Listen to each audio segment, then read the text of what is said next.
En esta semana en cuanto al camino que me lleva a mostrar si realmente somos Jesús y yo. Porque hay un camino el cual tú y yo como hijos de Dios debemos estar caminando. Y no es cualquier camino. Cualquier camino puede enseñar que, como dijo Joel, somos yo y Jesús. Pero el camino que Jesús nos enseña, del cual vamos a estar hablando allí en Juan capítulo 14, nos enseña que el camino que debemos estar caminando va a dar a conocer y va a mostrar que es Jesús y yo. Jesús y yo. Toda persona que verdaderamente ha llegado al conocimiento de Cristo Jesús, su deseo más grande es que se pueda decir de él o de ella, ahí va Jesús y yo. Eso verdaderamente es Jesús y yo. Ese es el deseo de toda persona que en realidad ha llegado a conocer a Jesucristo como su Salvador. Que se pueda decir de él o de ella, allí va Jesús y yo. Y en verdad, el deseo de Dios fue tal.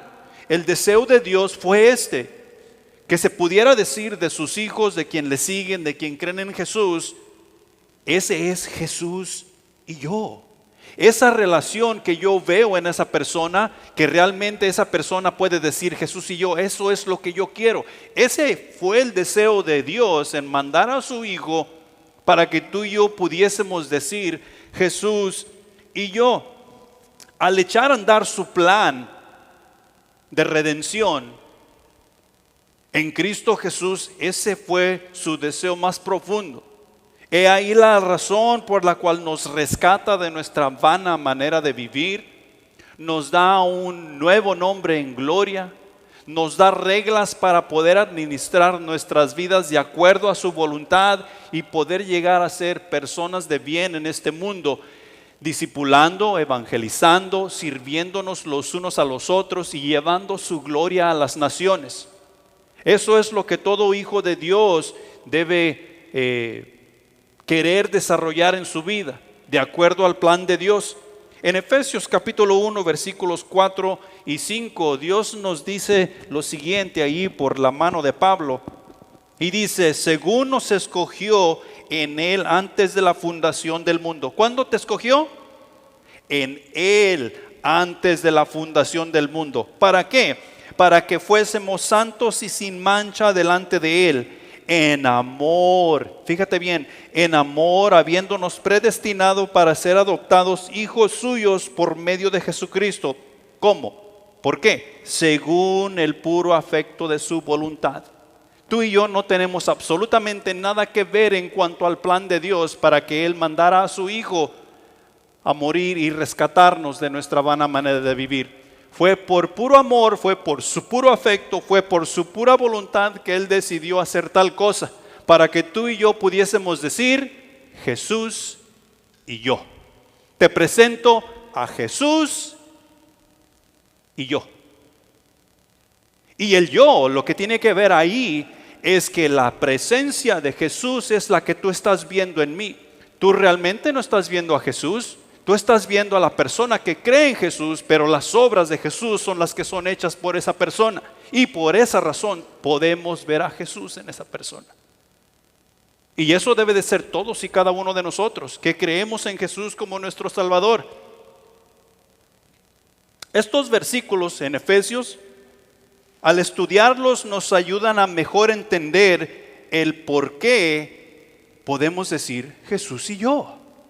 No es algo que Dios, por así decirlo, aventó unas cartas al aire y a ver cuál pescaba en el aire. No fue así. Ese es su divino plan. Él lo planificó todo y nos escogió a todos y cada uno de nosotros que hemos llegado al conocimiento de Jesús antes de la fundación de todas las cosas, para que predestinadamente tú y yo en nuestro corazón hubiera la inquietud, ¿quién es ese Jesús? ¿De qué se trata Jesús? ¿De qué se trata la voluntad? Para que hubiera esa inquietud. Este mundo, lo que enseña este mundo no puede ser todo lo que hay para vivir. Y he ahí la razón. Hay eternidad en nuestros corazones. Ahora, en Juan capítulo 14, y vamos a leer desde el versículo 1 hasta el 6, para poder mejor ver lo que Jesús está tratando de hablar aquí con sus discípulos. Y Jesús les está diciendo a sus discípulos prácticamente: ustedes tienen que vivir, ustedes tienen que caminar por este camino de tal manera que puedan decir Jesús y yo. Comenzando con el versículo 1, dice: no se turbe vuestro corazón, creed en Dios, creed también en mí. En la casa de mi Padre muchas moradas hay. Si así no fuera, yo os lo hubiera dicho. Voy pues a preparar lugar para vosotros, y si me fuere y os prepararé lugar, vendré otra vez, y os tomaré a mí mismo, para que donde yo estoy, vosotros también estéis. Y sabéis a dónde voy, y sabéis el camino. Le dijo Tomás: Señor, no sabemos a dónde vas, ¿cómo pues podemos saber el camino? Jesús le dijo: yo soy el camino y la verdad y la vida, y nadie viene al Padre sino por mí. Y donde quiero que nos enfoquemos hoy es en el camino. Jesús dice: yo soy el camino. Yo soy el camino en el cual tú puedes decir Jesús y yo. Yo soy el camino en el cual la iglesia puede decir: esto es Jesús y yo. Y sobre eso tú y yo debemos obrar. Este camino, el cual nos enseña Jesús, no es cualquier camino, es un camino que nos lleva a la vida eterna. He ahí la razón por la cual Jesús es vida eterna. Es un camino que nos lleva a la sabiduría de Dios y para con Dios. Es un camino que nos va a ayudar a nosotros tener el éxito que Dios quiere que tú y yo tengamos. No el éxito que nosotros queremos tener, sino el éxito que Dios desea que sus hijos tengan y gocen. No es un camino fácil, pero sí es un buen camino, muy buen camino.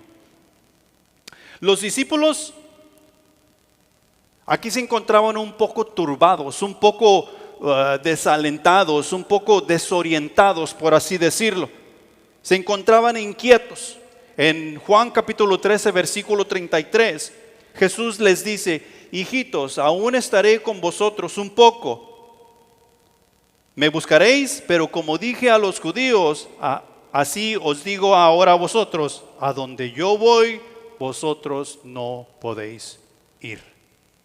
Y tenemos que pensar en lo que Jesús representaba para sus discípulos. ¿Sí? Jesús representaba para sus discípulos el nuevo reino que venía a ser puesto en lugar del reino que los gobernaba a ellos. O sea, el reino de los romanos, que los oprimían y que los castigaban con dura mano. Y ahora Jesús les está diciendo: un poco más y ustedes no me verán más. A donde yo voy, ustedes no pueden ir, no me pueden seguir. Los discípulos habían dejado todo, como hemos leído en las escrituras anteriormente, habían dejado todo para seguir a Jesús. Y ahora parece que el reino o el poder que ahora ellos pensaban que iban a tener para poder vivir en paz y en libertad, ya no lo iban a tener más. Si nosotros nos regresamos al capítulo 12, Jesús está hablando y les comienza a hablar a sus discípulos. Aquí Jesús va comenzando su camino hacia la cruz y les empieza a hablar de la crucifixión y cómo va a ser arrestado y cómo va a ser el apresado y cómo va a ser llevado al tribunal y va a ser enjuiciado y va a ser crucificado, llevado a la muerte.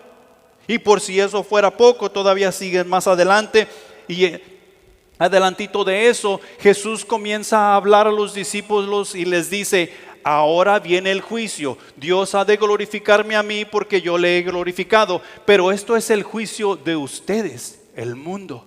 O sea que algo más por lo cual estos discípulos están turbados ante Jesús. Y luego cuando están en la cena, o sea la última cena antes de que Jesús fuera arrestado, Jesús les dice que uno de ellos lo va a traicionar. Y tienen esa plática, ahí lo pueden leer ustedes en el capítulo 13. Alguien lo va a traicionar, todos están preguntando, ¿seré yo? ¿Seré yo? Porque Jesús directamente no les está diciendo va a ser fulano de tal. Aunque leyendo ahora nosotros la escritura, podemos nosotros darnos cuenta que Jesús literalmente sí dijo, esta es la persona que me va a traicionar. Pero sucede lo mismo con nosotros. Hay veces que nosotros estamos leyendo la escritura, estamos estudiando la escritura. Y la persona que está atrás nuestro, viendo lo que nosotros estamos leyendo, viendo lo que nosotros estamos estudiando, ve con claridad lo que nosotros no podemos ver con claridad. Y nos estamos dando topes y topes y topes, porque no lo podemos ver. Y creo que esto es lo que les pasaba a los discípulos.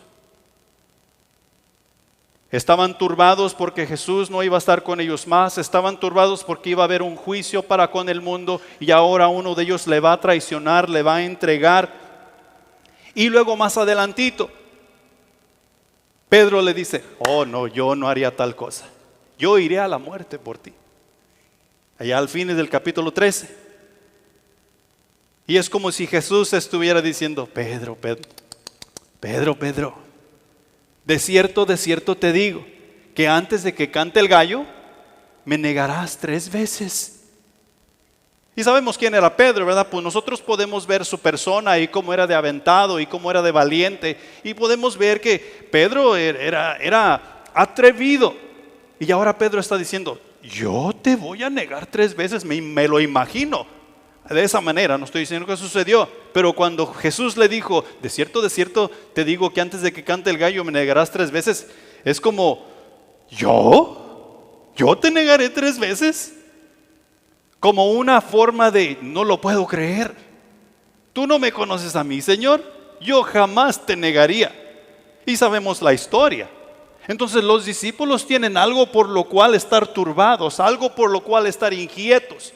Parece que lo que ellos tenían planeado, o sea, como dijeron los otros apóstoles, Juan y Santiago, creo, que cuando entrara Jesús en su reino permitiera que uno se sentara a la derecha y otro a la izquierda, parece que esa idea se les iba de la mente, se les escapaba del escenario.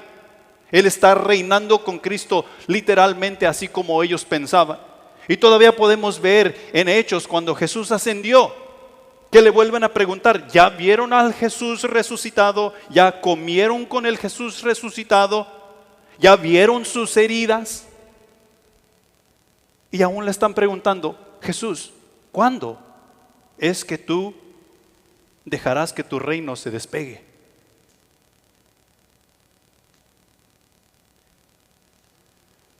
Y nosotros la iglesia no estamos muy lejos de ahí. Nosotros la iglesia a veces pensamos que aquí en este mundo es donde vamos a estar por siempre. O sea, en este mundo caído. Que aquí es donde tú y yo vamos a pasar la eternidad con Dios, en este mundo caído. Y ya lo hemos mencionado antes, que este mundo caído dejará de existir. El cielo y la tierra pasarán. Lo que tú y yo vamos a ver en la resurrección, o sea, cuando ya estemos en gloria, es la nueva Jerusalén. Gloria. Y ahí es donde tú y yo debemos tener nuestra mente. Ahí es donde tú y yo debemos tener nuestro corazón. No aquí. Es cierto, tú y yo debemos gozarnos mientras servimos en el cuerpo de Cristo en esta tierra. Porque ese es el camino que se nos ha dado para caminar. Funcionar desde la iglesia. Funcionar desde la iglesia. Ese es el camino que se nos ha dado para caminar. Y por eso no va a ser fácil. Tú y yo vamos a tener que pelear a capa y espada, como se dice.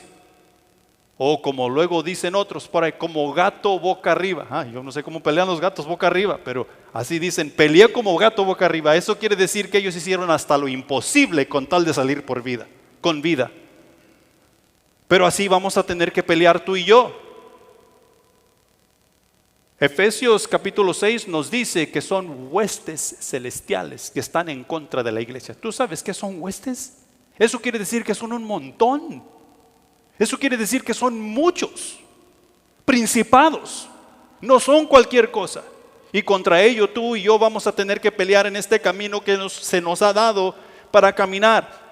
Y ahí es donde se encuentran los discípulos. Entonces Jesús mira su desánimo, tal vez Él mira sus rostros y mira que ellos están desalentados por lo que han estado hablando durante la cena y las cosas que Él estaba enseñando. Entonces Jesús comienza a decirles lo que acabamos de leer con el versículo 1: no se turbe vuestro corazón. No se turbe vuestro corazón. Creed en Dios, creed también en mí. Era un hecho que los discípulos estaban turbados.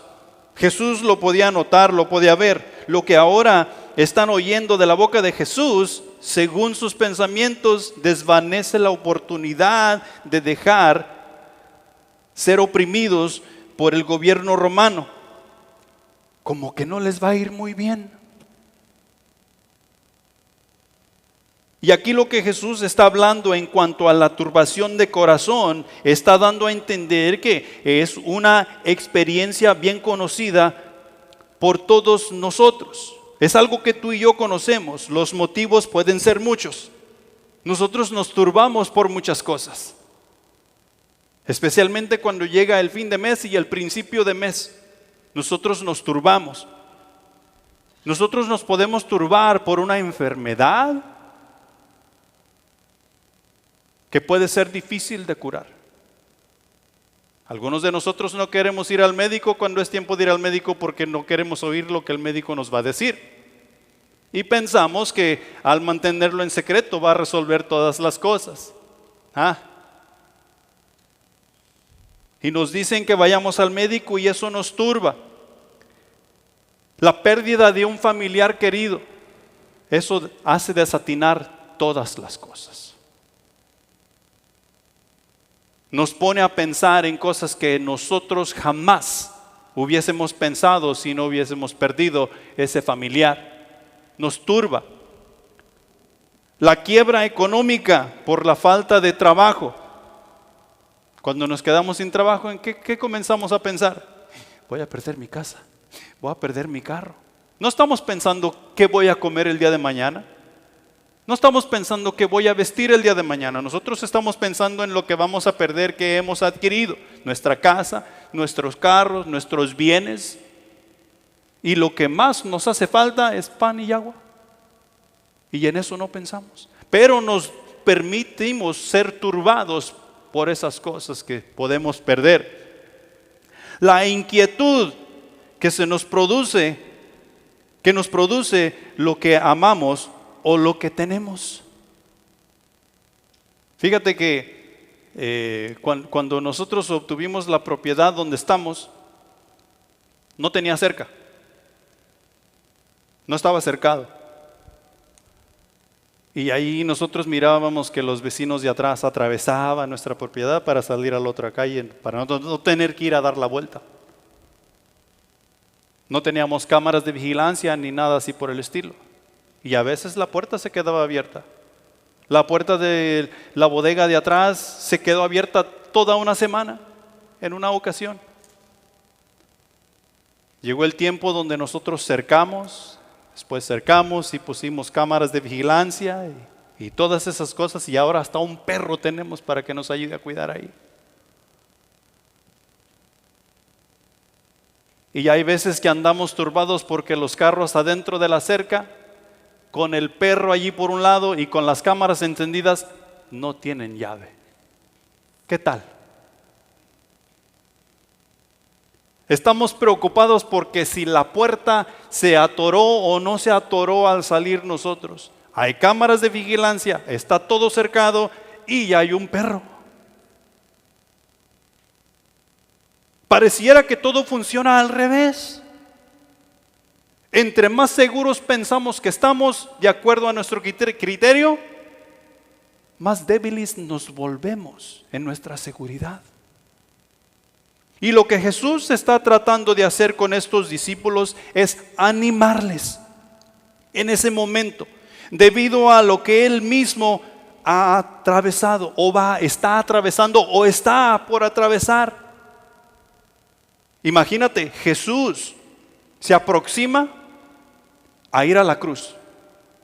Él sabe que su arresto no va a ser una caminadita por el parque. Él sabe que lo que le espera en cuanto al juicio no es un juicio de un criminal cualquiera.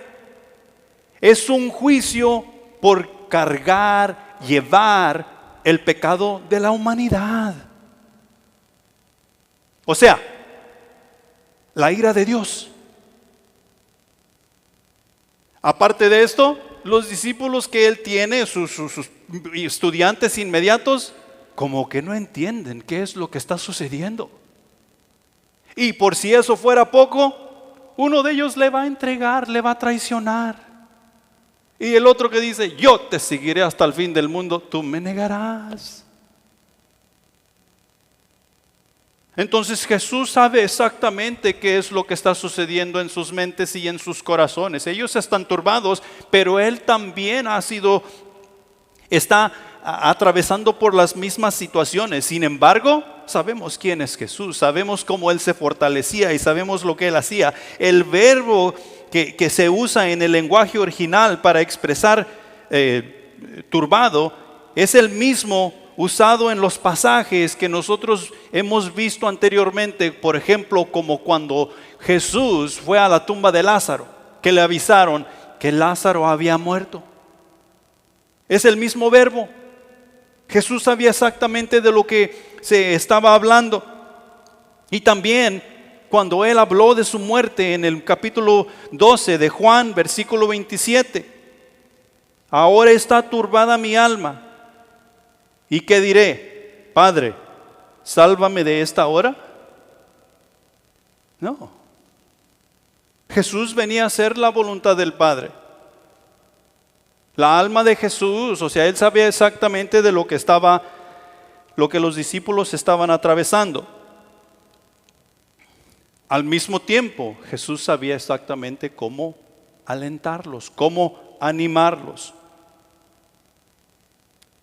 ¿En quién o en qué piensas cuando estás atravesando por un momento difícil o por penas? ¿En quién piensas? ¿Quieres que te diga en quién piensas? En ti mismo. Tú piensas en ti mismo. Cuando tú te encuentras en aprietos, tú no puedes pensar en otras personas. Y si lo haces, es por un instante, es por un momentito. Pero la mayor preocupación que yo tengo cuando estoy atravesando por duras penas, por problemas, por situaciones difíciles, es yo mismo.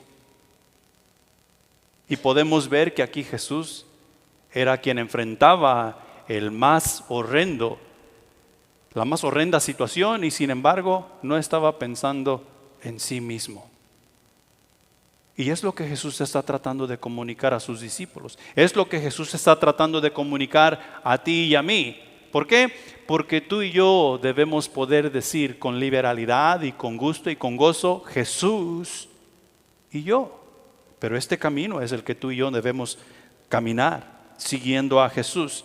¿Crees en Dios? Creed también en mí, les dice Jesús. No se turbe vuestro corazón. ¿Crees en Dios? Creed también en mí. Aquí Jesús les presenta a sus discípulos el único antídoto para superar toda y cada una de las luchas y pruebas que atravesarían en los siguientes momentos y por el resto de su peregrinación aquí en la tierra. Y ese antídoto, ¿sabes cómo se llama? Se compone de 2 letras. Fe. ¿Crees en Dios? Cree también en mí. Fe. Para los discípulos podemos ver que era fácil creer en Dios. Sería fácil creer en Dios. Eso fue lo que se les enseñó en la ley de Moisés. Eso fue lo que se les comenzó a enseñar desde que eran niños. La ley de Moisés. Y nosotros podemos entrar en la historia y en el estudio y podemos ver que estos judíos eran rigurosos en guardar esa ley. Ellos se preocupaban por guardar esa ley. Ellos tenían costumbres muy tradicionales de lo que tenían que hacer diariamente de acuerdo a la ley de Moisés. Ellos conocían esa ley. Ellos sabían del Mesías. Sin embargo, nosotros podemos ver en los evangelios que muchos no creyeron. Es más, acusaron a Jesús de ir en contra de la ley de Dios, en contra de la ley de Moisés, porque no creyeron. Isaías capítulo 26 versículo 3 nos dice: tú guardarás en completa paz a aquel cuyo pensamiento en ti persevera, porque en ti ha confiado. ¿De qué está hablando ahí? Está hablando de la fe. Está hablando de la fe. Crees en Dios, cree también en mí. El antídoto contra toda turbación aquí mencionado, o sea, la fe, no se trata de simplemente tener fe, sino que tener fe en el Hijo y en el Padre. Y eso es para los discípulos, eso era para los discípulos, tener fe en el Hijo y tener fe en el Padre. Y viene siendo lo mismo hoy en día para ti y para mí, porque ese camino es el que tú y yo necesitamos caminar. Y no va a ser un camino fácil. Tenemos que tener fe en el Hijo y en el Padre. En segundo lugar, Jesús está testificando de su deidad, afirmando que Él es Dios. ¿Crees en Dios? Cree también en mí. En la casa de mi Padre muchas moradas hay. ¿Crees en Dios? Cree también en mí. Se exhorta al creyente a creer en Jesús de la misma manera que se cree en Dios. ¿Quién hizo los cielos y la tierra? Dios. Y de esa misma manera es que se nos exhorta en las Escrituras de principio a fin a creer en Jesús. ¿Qué dice Jesús en Mateo capítulo 28 versículo 18? Toda potestad me es dada. ¿Quién le dio esa potestad? Dios Padre. Si toda potestad le fue dada, y no es solamente en el cielo, no es solamente en la tierra. Jesús dice: toda potestad me ha sido dada en el cielo y en la tierra. Por consiguiente, quien nos está mandando a ser discípulos en ese consiguiente es Jesús. No es meramente Dios Padre, es Jesús. Pero ¿qué le dijo Dios Padre a Jesús? Esto ves y haz. Jesús nos dice: yo no hago nada por mi propia cuenta. Lo que yo hablo y lo que yo digo y lo que yo hago es lo que el Padre me dice que yo tengo que decir y hacer.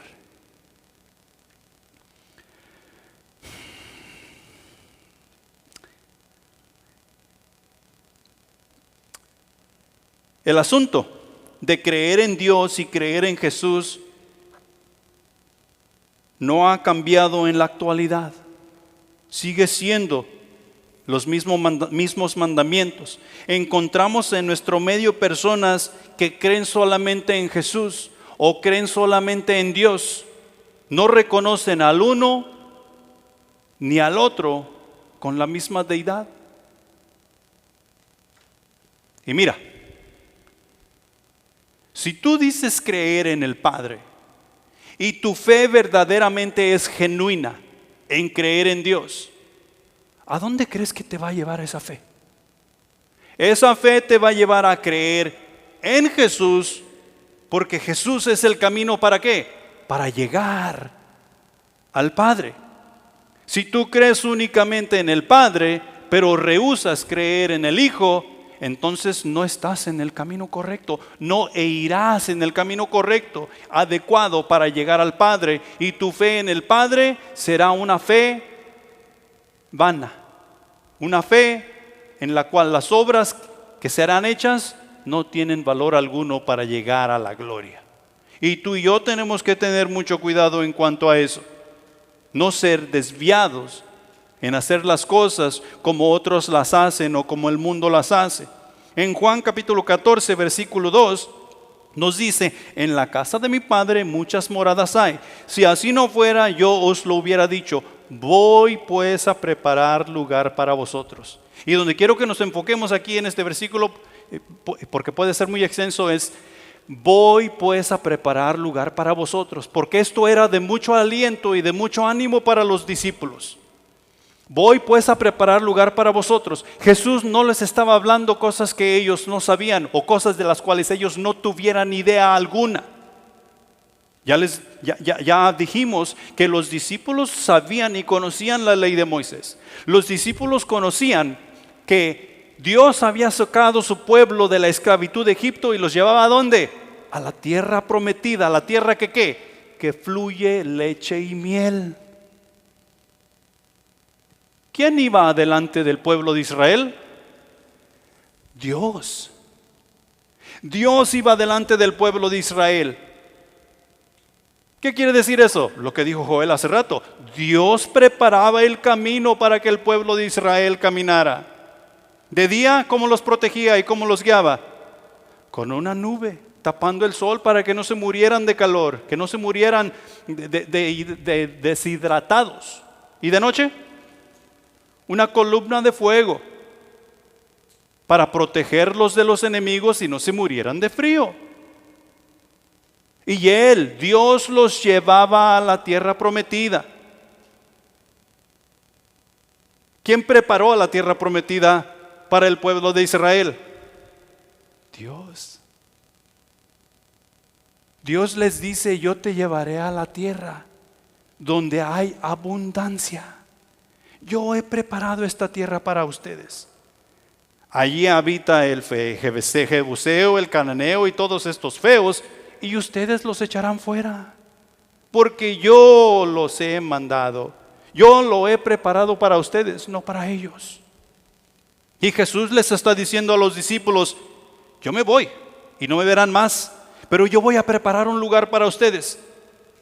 No es un lugar así como el Israel llegar a la tierra prometida, a Jericó.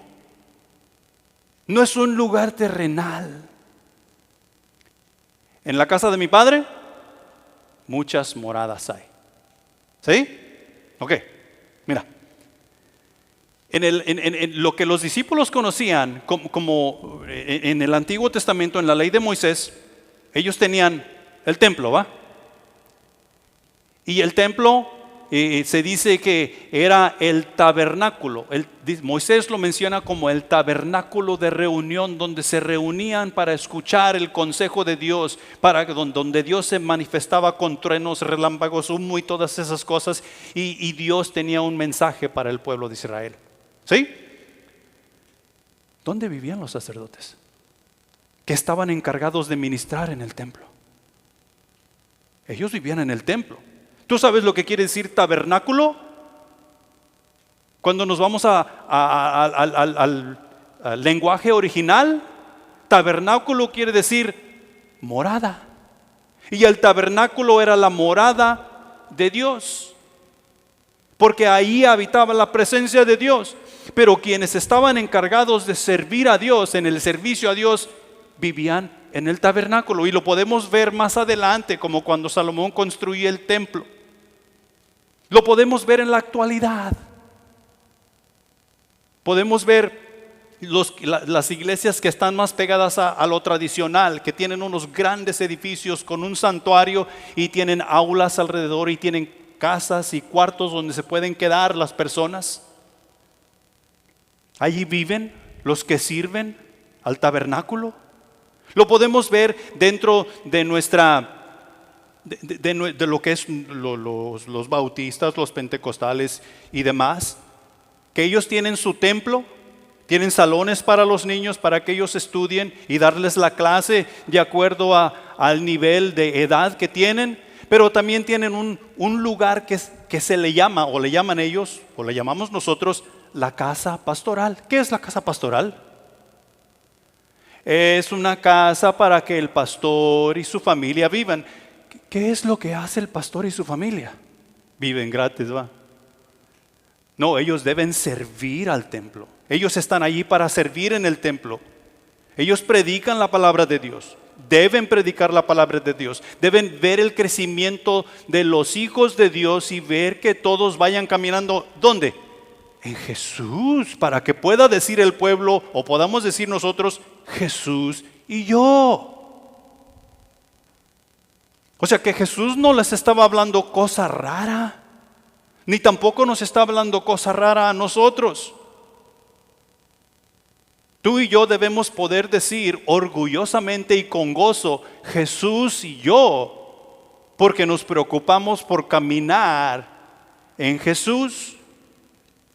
Nos preocupamos por hacer las obras que se nos han encargado hacer.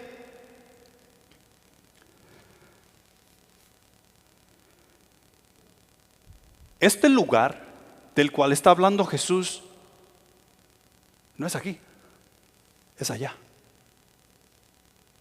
en la Nueva Jerusalén, en gloria. Voy pues a preparar un lugar para vosotros. Y simplemente pensando en eso, no voy a elaborar mucho sobre eso, porque quiero darte los puntos de aplicación. Pero el pensar en que tú y yo estamos por recibir en el futuro no muy lejano un lugar especialmente para cada uno de nosotros preparado por mismo Jesús.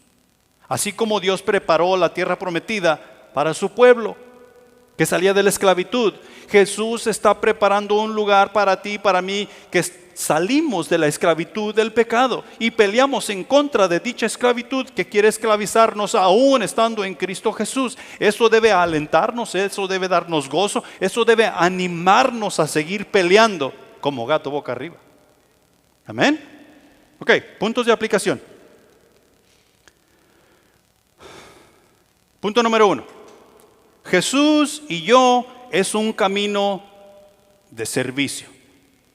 Y el viernes, para los que estuvimos aquí en la enseñanza del viernes, lo que yo les recalqué el viernes y les recordé, porque no es que no supieran, es que si tú piensas que vas a estar en la iglesia para estar ahí de bonito o de bonita, tú necesitas arrepentirte. Todo quien Jesús ha salvado ha de servir. ¿En qué? No sé. Si tú no sabes en qué has de servir, pídele a Dios que te lo revele. Pero para comenzar, tú debes testificar de Él. Tú debes leer tu Biblia. Tú debes pensar en Él y orar, hablar con Él. ¿Sí? Y después que estás haciendo esas cosas, tú debes conseguirte un discípulo, porque tú debes discipular.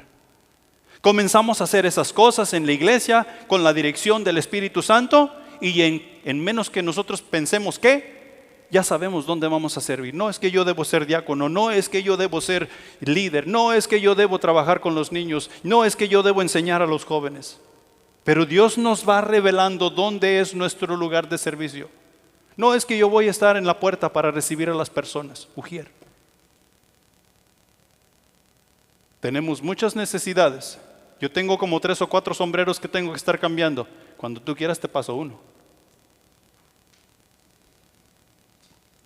Jesús y yo es un camino de servicio. Un camino en el cual el creyente está aprendiendo a servir en el nombre de Jesús. En el nombre de Jesús. Habemos muchos en la iglesia que servimos, pero no servimos en el nombre de Jesús. Y es notorio. Porque estamos rindiendo servicio y a veces los comentarios son, no, pues ni siquiera es agradecido, míralo. Su actitud. Le estoy haciendo esto para él o para ella, estoy haciendo esto o aquello, y es como si no le importara. ¿Para quién estás sirviendo? ¿Estás sirviendo a la persona o estás sirviendo a Jesús? Bueno, entonces nuestra actitud debe ser diferente. ¿Tú crees que los discípulos notaron que Jesús estaba turbado cuando estaba hablando de su crucifixión? ¿Que Jesús estaba turbado cuando estaba diciéndoles, uno de ustedes me va a entregar? ¿Tú crees que los discípulos vieron que estaba turbado cuando le dijo, Pedro, Pedro, Pedro? No. ¿Por qué? Porque estaban pensando en sí mismos, estaban pensando en ellos. La oportunidad de estar al lado de Jesús se nos va, ya no va a estar con nosotros. Estaban pensando en sí mismos. Y claro, nosotros podemos ver que eso se aclaró. Leyendo el libro de Hechos en adelante, podemos ver que eso se aclaró. Pero tú y yo tenemos la revelación de la palabra de Dios de principio a fin. Todo lo que tenemos que hacer es dedicar tiempo a leer, dedicar tiempo a estudiar, dedicar tiempo a Jesús. ¿Para qué? Para aprender a servir en el nombre de Jesús. O sea, servir en el nombre de Jesús significa que durante nuestra vida realizaremos acciones de servicio, ayuda y amor hacia los demás. ¿Hacia quién? Hacia los demás. ¿Quién va a realizar esas acciones de servicio? Tú, para conmigo, y yo, para contigo. ¿Y quién nos dijo que nosotros somos dioses? No, y es que esa es la manera de servir. Dios nos dice en la Escritura que la manera que vamos a servirlo es sirviéndonos nosotros los unos a los otros en su nombre, en agradecimiento a Él. En otras palabras, tú y yo vamos a actuar como Jesús actuó, poniendo las necesidades de los demás primero y buscando su bienestar, no por ganancia personal. No por ganancia personal, sino por amor y gratitud a lo que Él ha hecho por nosotros. Pero nuestra vida ha de ser una vida de servicio. Y eso es todos los que hemos llegado al conocimiento de Jesús. En otras palabras, lo que estoy tratando de decir es que nuestra mentalidad en cuanto al servicio debe cambiar. Pensamos que los que sirven son los esclavos. Pensamos que los que sirven son las personas que no tienen otra cosa que hacer, siendo que el servicio a Dios es el más alto privilegio que tú y yo como siervos de Dios podemos tener. Y nosotros podemos ver cómo nos ha enseñado en los últimos meses en cuanto al servicio. Podemos ver que en Juan capítulo 13 Jesús nos da un ejemplo a seguir cuando Él lava los pies de sus discípulos. Y les dice, ejemplo os he dado, para que así como yo he hecho con ustedes, ustedes hagan con su prójimo. Y hablamos un poco de eso, creo que fue en el centro de acción. La parábola del buen samaritano nos da un buen ejemplo de cómo servir,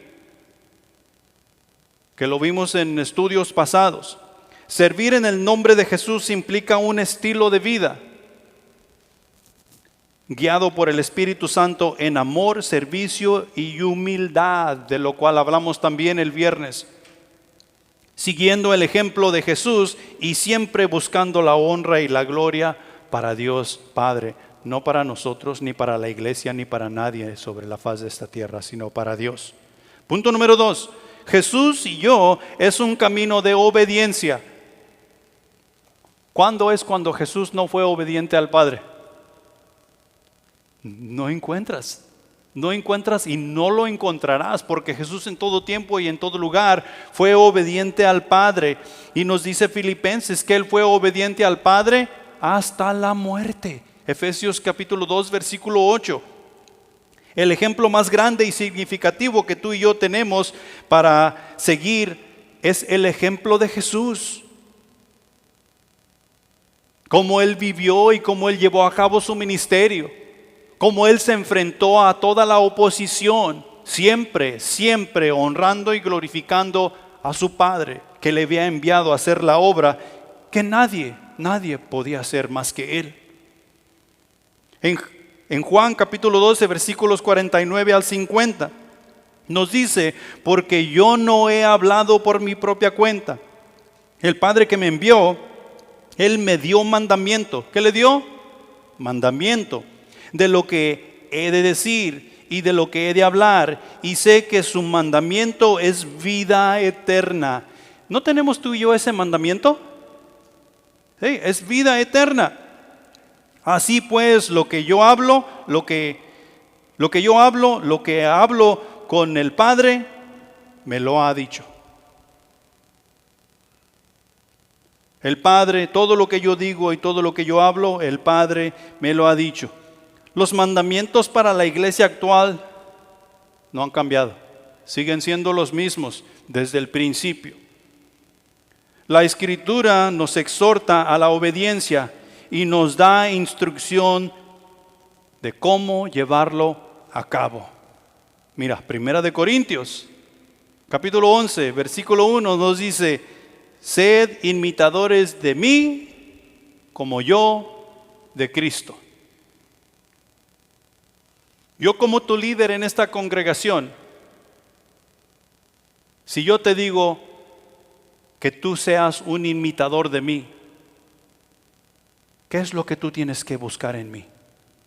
¿Qué es lo que tú tienes que ver en mí? Si yo te estoy diciendo que tú me imites a mí, lo que tú tienes que ver es que yo esté imitando a Cristo.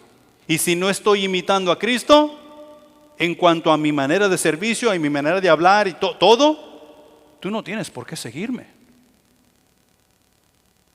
Es lo que Pablo es el que está diciendo aquí. En 1 Corintios le está diciendo a los corintios. Y sabemos quién son los corintios, quién fueron los corintios.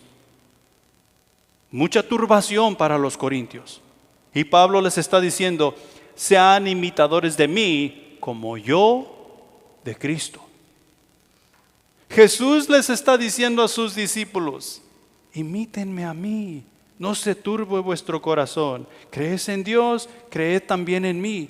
Camina sobre este camino. Yo soy el camino. Filipenses capítulo 3 versículo 17: hermanos, sed imitadores de mí y mirad a los que así se conducen según el ejemplo que tenéis en nosotros. Y si vamos a Hechos capítulo 16, nosotros podemos ver que allí Pablo está hablando de él y Timoteo, cuando le estaba escribiendo la carta a los filipenses. A Timoteo es el que llevaba con él. Imítenos a nosotros. Fíjense qué es lo que nosotros hacemos, cómo nos conducimos en la obra de Dios, y eso hagan, eso imiten ustedes para que puedan agradar a Dios. La obediencia que el creyente manifiesta a las ordenanzas de su Señor es la evidencia de que realmente es quien dice que es. O sea, no podemos decir que soy Jesús y yo cuando no obedezco sus ordenanzas y sus mandamientos. Voy a dar un mensaje equivocado, un mensaje distorsionado. Bien lo dice el dicho: los hechos hablan por su propia cuenta. Podemos decir que somos una cosa o que somos otra, pero los hechos a su tiempo dirán realmente lo que tú y yo verdaderamente somos. O en su defecto, no se puede discutir con el éxito. Y eso lo sufrieron los fariseos y saduceos, que condenaron a Jesús. Yo a veces, no sé si les he hecho este comentario, pero yo me pregunto a veces, los fariseos y saduceos ahora ¿qué dirán? Porque ahora sí saben.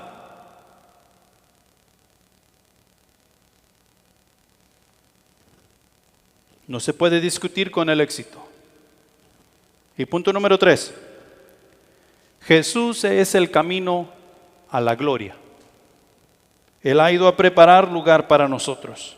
Jesús les dice a sus discípulos: yo soy el camino, la verdad y la vida, y nadie viene al Padre sino por mí. Jesús dice: yo soy. Yo soy. Y si hemos leído la palabra de Dios y hemos leído la Escritura, nosotros bien sabemos cuál es la referencia a esa frase. Yo soy. No es casualidad y no es cosa que no sea que Jesús estaba diciendo: ¿crees en Dios? Creed también en mí. Jesús estaba dando a conocer quién verdaderamente Él es. Emmanuel, Dios con nosotros. Yo soy. En Romanos capítulo 3, versículo 23, se nos dice, se nos da las malas noticias. Pues se nos dice que por ser pecadores estamos destituidos de la gloria de Dios. O sea que por nuestra propia cuenta no hay manera de entrar a la gloria. No hay cosa alguna que podamos hacer o decir que cambie esa situación. Y Jesús nos está diciendo, yo soy. Yo soy el camino, yo soy la verdad y yo soy la vida. ¿Tú quieres ir a la gloria? Bueno, por tu propia cuenta no puedes. No hay nada que tú puedas hacer, no hay nada que puedas decir, no hay nada que puedas cambiar. En otra ocasión dice Jesús, por más que tú quieras, no puedes añadir un pie a tu estatura. Y si pudieras añadir un pie a tu estatura, ¿no te daría la entrada a la gloria? Jesús dice, yo soy. Jesús dice, yo soy el camino, la verdad y la vida. Jesús dice, yo soy la luz del mundo, yo soy la puerta, yo soy el pan de vida, yo soy el alfa y el omega, yo soy la ley de Moisés, yo soy el agua de vida, yo soy el que soy el día de reposo, soy el buen pastor y antes de Abraham, yo soy. Y ese es el camino que tú y yo debemos estar caminando. Si vamos con Jesús, vamos con yo soy. No hay nada que perder, no hay nada que temer. Vamos con Jesús, directo a la gloria, al lugar que Él está preparando o ha preparado para nosotros. Para que realmente podamos decir Jesús y yo, ese es el camino que tú y yo debemos caminar. Y no hay pierde, no hay pierde. Por más difícil que sea ese camino, para nosotros caminar, si nos esforzamos y luchamos y peleamos por caminar ese camino, el Espíritu Santo va delante de nosotros. Podemos caminar confiadamente. Así como Israel caminó confiadamente y cruzó el Jordán y se pararon firmes y fueron obedientes, y cuando fue el tiempo los muros se cayeron de tal manera que ellos pudieron entrar hacia adentro, hacia adelante. De la misma manera el Espíritu Santo va preparando el camino para nosotros caminar. Puede ser difícil, pero todo lo que tenemos que hacer es esforzarnos y ser obedientes. Servir. En conclusión, Jesús es el camino el cual todo creyente ha de andar de día y de noche. Esto no es un vestuario que tú y yo nos podemos poner y quitar. Este no es un camino al cual podemos entrar y salir, así como viajamos de ciudad a ciudad. Esta es la salida, aquí me salgo de este camino para llegar a mi destino. No. Este camino no tiene bajadas. Tiene solamente subidas, entradas pues. ¿Y la entrada? Es arrepentimiento y fe. Con arrepentimiento y fe entramos al camino, el cual no tiene bajadas, no tiene salidas. Y tú y yo como creyentes en Cristo Jesús hemos de caminar este camino. Nuestra fe debe crecer, nuestra fe tiene que crecer. Y si tú y yo no nos enfrentamos a ejercitar la fe que se nos ha dado, a vivir ese arrepentimiento que hemos dicho tener para con Dios, nuestra fe nunca va a crecer. ¿Cómo crecen tus músculos? Ejercitándolos. ¿Has visto a una persona que tiene años en una silla de ruedas? ¿Cómo sus piernas parece que está el puro huesito debido a que sus piernas no son ejercitadas? Esos son los músculos que no han sido ejercitados. No es por gusto, es porque algo sucedió que lo dejó en una silla de ruedas. Y lo mismo es con nuestra fe y nuestro arrepentimiento. Tú y yo necesitamos en este camino que es Jesús aprender a vivir vidas arrepentidas. No que nos estemos arrepintiendo todos los días. Oh, Jesús, me arrepiento porque la he regado. Bueno, sí, arrepentirnos porque la hemos regado, pero con una actitud de arrepentimiento para con Jesús, para poder tener la relación que necesitamos tener con Él y así crecer nuestra fe.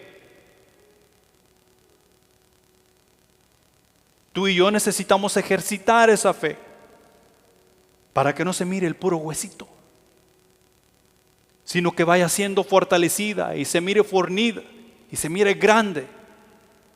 Esa fe que nos ayuda a cruzar los puentes que se están quemando, que nos ayuda a arriesgarnos a ir por aquellos que tienen necesidad de Jesús, que nos ayuda a llenar las necesidades de las personas y no únicamente espirituales, sino a veces monetarias, a veces de ropa, a veces de cualquier cosa, de bienes materiales.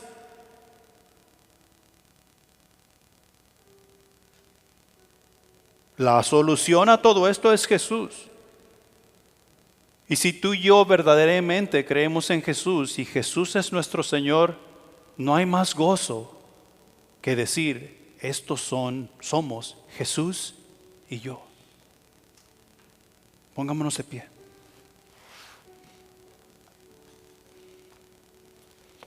Padre Celestial que estás en los cielos, gracias te damos por tu palabra que ha sido expuesta a nuestros corazones. Y en realidad, mi Señor, a veces es bastante vergonzoso el hecho de que vemos tu enseñanza, la entendemos y no la llevamos a la aplicación. Queremos ser diferentes. Queremos ser hombres y mujeres de palabra y de palabra de verdad. Mi Señor, también nos damos cuenta que sin tu ayuda nada podemos hacer. Ayúdanos a tomar cartas en el asunto, a ponernos de pie y comenzar a caminar en ese camino que tú nos has dado, que es Cristo Jesús. Un camino de servicio, un camino de obediencia, el cual nos llevará a la gloria contigo. Mi Señor, si nuestros corazones se encuentran turbados, ayúdanos a levantar nuestros ojos a Jesús y confiar completamente en Él. Mi Señor, despídenos en paz de este lugar y ayúdanos a ser esos hijos que necesitamos ser. En Cristo Jesús, amén.